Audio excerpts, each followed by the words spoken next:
Monsieur le représentant du ministre de la Réconciliation nationale, Mesdames et Messieurs les autorités politiques et administratives, Monsieur le maire de la commune de Port-Bouët, Mesdames et Messieurs les responsables des mouvements et associations de la société civile, Messieurs les parrains, Madame Pilcheri Balé, présidente de l'ACI, honorables chefs traditionnels, distinguées autorités religieuses, Mesdames et Messieurs, honorables invités, je voudrais commencer ma petite allocution par des félicitations. Félicitations à Pilcheri Balé, qui a fait un pari, et je crois que grâce à toutes ces présences, nous pouvons dire que ce pari a été remporté.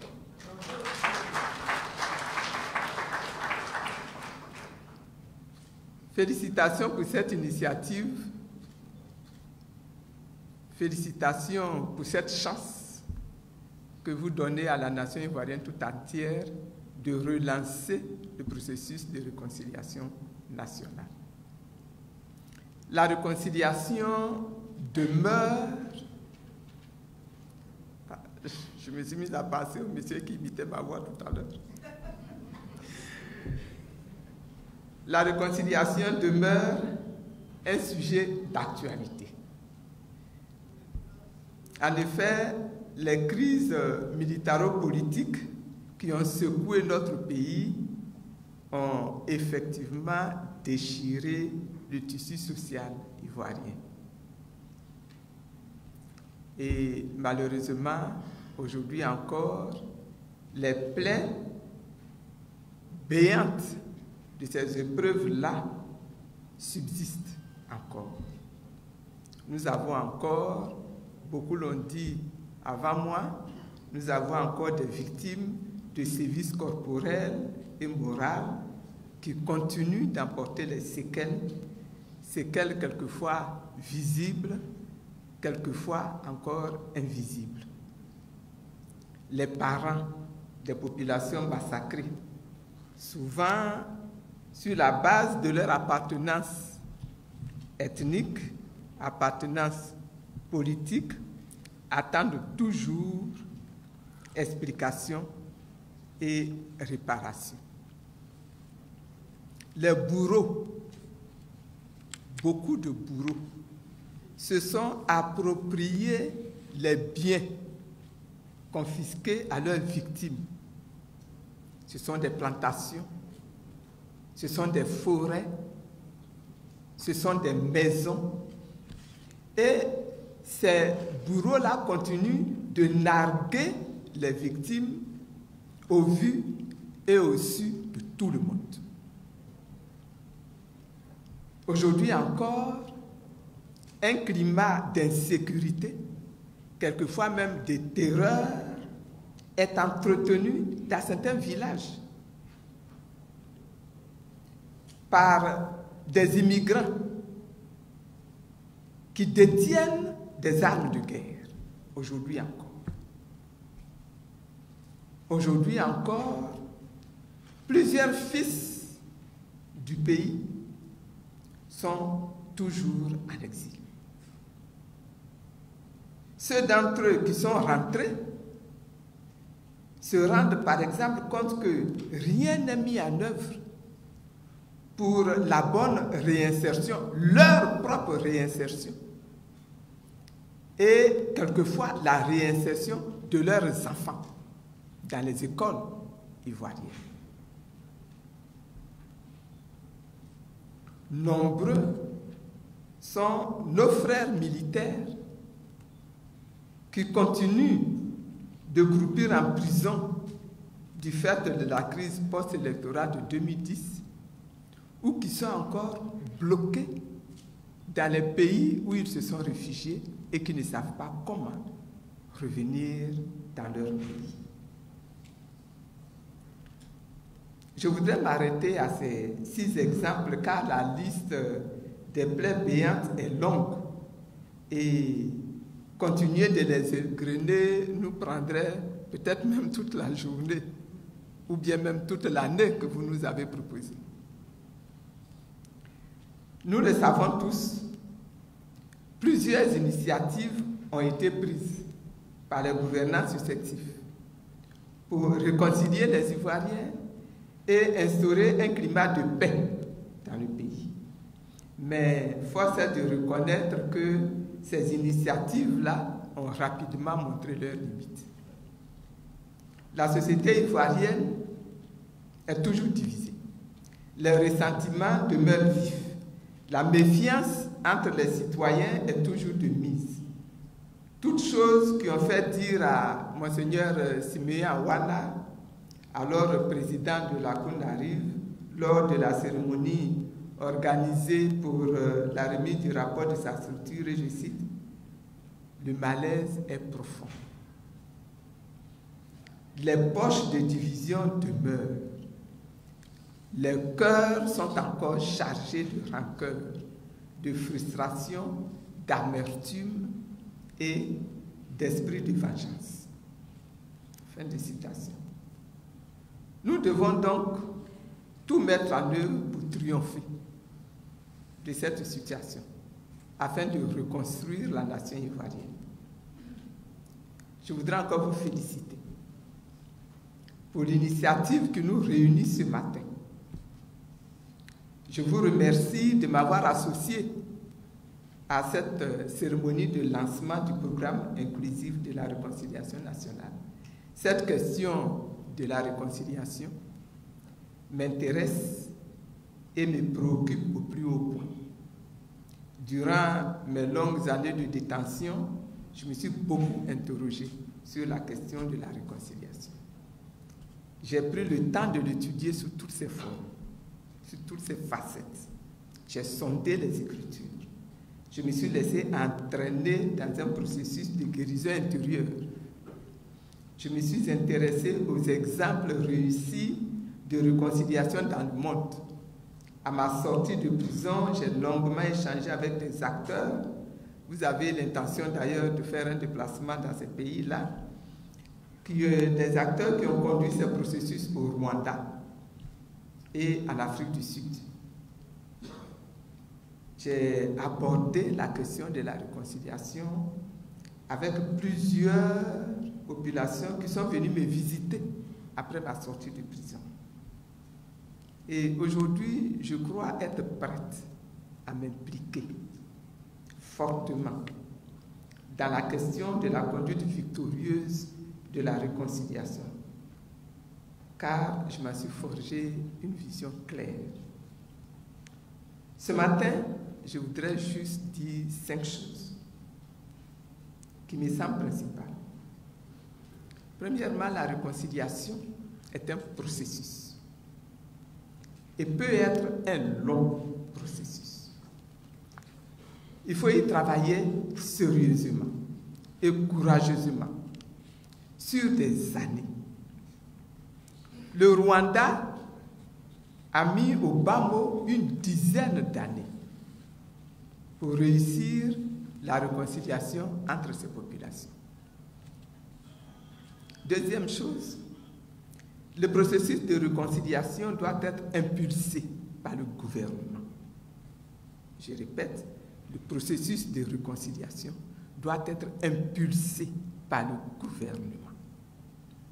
Dans un pays, c'est le gouvernement qui tient les rênes du pouvoir. C'est le gouvernement qui dispose des moyens de l'État. C'est le gouvernement qui contrôle les médias d'État. C'est le gouvernement donc qui peut mettre en ordre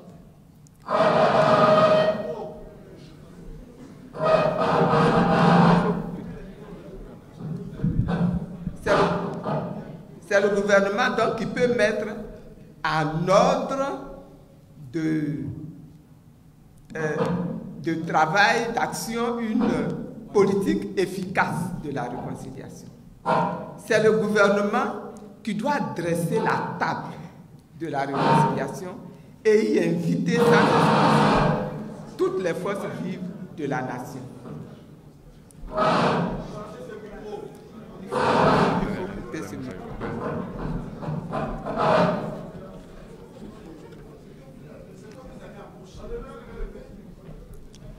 Celui-ci là. Il faut l'enlever alors. Aucun parti. Ben, là, je n'ai plus de micro.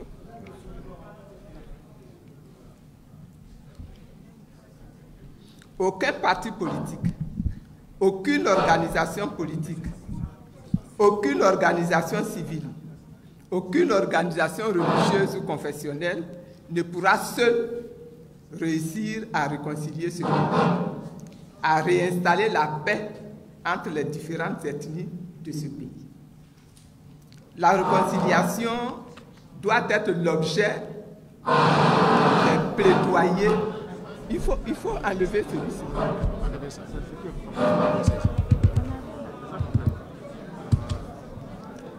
La réconciliation doit être l'objet des plaidoyers de toutes les forces vives de la nation.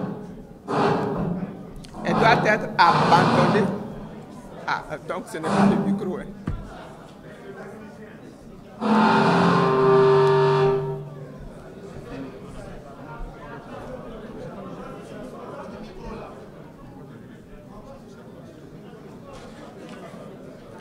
On va y arriver, on va y arriver. J'avais 10 minutes et j'ai bien chronométré pour faire mes 10 minutes, mais bon.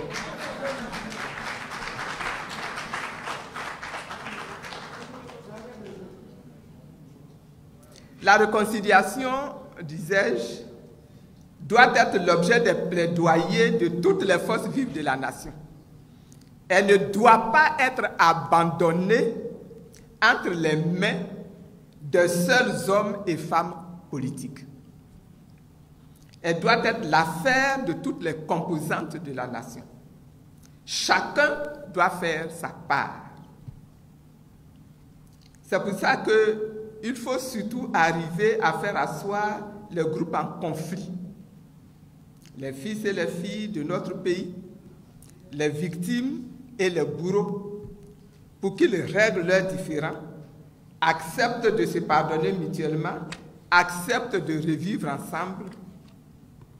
Quatrièmement, le processus de réconciliation implique, et je m'autorise à le dire, il implique le traitement dans la justice et la vérité de l'action des populations venues de l'extérieur, venues de la sous-région et d'ailleurs, et qui ont agressé, qui ont pillé, qui ont confisqué et qui détiennent encore aujourd'hui des terres, des champs, des habitations, dans l'indifférence ou quelquefois même dans la complicité des États voisins. Il nous faut avoir le courage d'adresser cette question et d'y apporter des réponses et des solutions équitables. La réconciliation, enfin, implique la redéfinition du pacte social qui nous unit. La Constitution, beaucoup l'ont déjà dit, le code électoral, les réformes du système judiciaire, la restauration de l'état civil, la destruction du tribalisme, sous toutes ses formes, la sécurité des hommes et des biens, etc. Mesdames et messieurs, pour réussir le processus de réconciliation, nous devons donc nous armer de grandeur d'âme, d'esprit de dépassement et de pardon. Nous devons accepter de nous asseoir, on l'a déjà dit, pour parler, pour avaler encore quelques couleuvres. Nous devons accepter d'opérer encore quelques sauts pour laisser derrière nous les trahisons d'hier, les vexations d'hier, les humiliations d'hier, les arrestations, les emprisonnements d'hier. Parce que j'espère qu'aujourd'hui, il ne va plus y avoir d'emprisonnement, n'est-ce pas? Les pertes incommensurables. Nous devons nous habiller dans les manteaux de l'humilité, les manteaux de la repentance, les manteaux du pardon et les manteaux de l'amour. Beaucoup ont insisté là-dessus. Engageons-nous tous au long réapprentissage de la vie commune apaisée entre citoyens ivoiriens. Soyons tous animés par le même profond désir de bâtir pour nos enfants et nos petits-enfants une vraie nation, une patrie ivoirienne moderne, développée, prospère, réunifiée, ce que nous avons appelé la patrie de la vraie fraternité. Mesdames et messieurs, en conclusion, je pourrais dire que la réconciliation dans notre pays doit s'envisager et se réaliser à 3 niveaux. Premier niveau, entre l'État et le peuple. Premier niveau de réconciliation, entre l'État et le peuple. Nous devons aboutir à l'effacement total de l'acte de rébellion d'une partie de la nation contre l'État ivoirien. Et quand je dis effacement total, bien sûr, il y a les lois d'amnistie, mais il y a également la libération des prisonniers, etc., etc. L'élaboration de textes nouveaux régissant notre nation, etc. Deuxième axe, réconciliation entre les différentes composantes du peuple, de la nation. Le pardon des victimes, obtenir le pardon des victimes, obtenir la demande de pardon des bourreaux, obtenir la restitution des terres et des biens, obtenir le dédommagement des victimes, obtenir la condamnation judiciaire des coupables qui refusent de se repentir. Et troisième axe, réconciliation entre l'État ivoirien, le peuple ivoirien d'une part, et les États qui ont profité de la situation de faiblesse de notre pays pour l'agresser et le piller. Restitution donc des biens et richesses accaparés. Règlement juridique de leur existence sur le sol ivoirien. Voici les 3 axes que courageusement, de mon point de vue, vous devez adresser, solutionner au bonheur de tout le peuple ivoirien. Bonne chance, que Dieu vous bénisse et je vous remercie.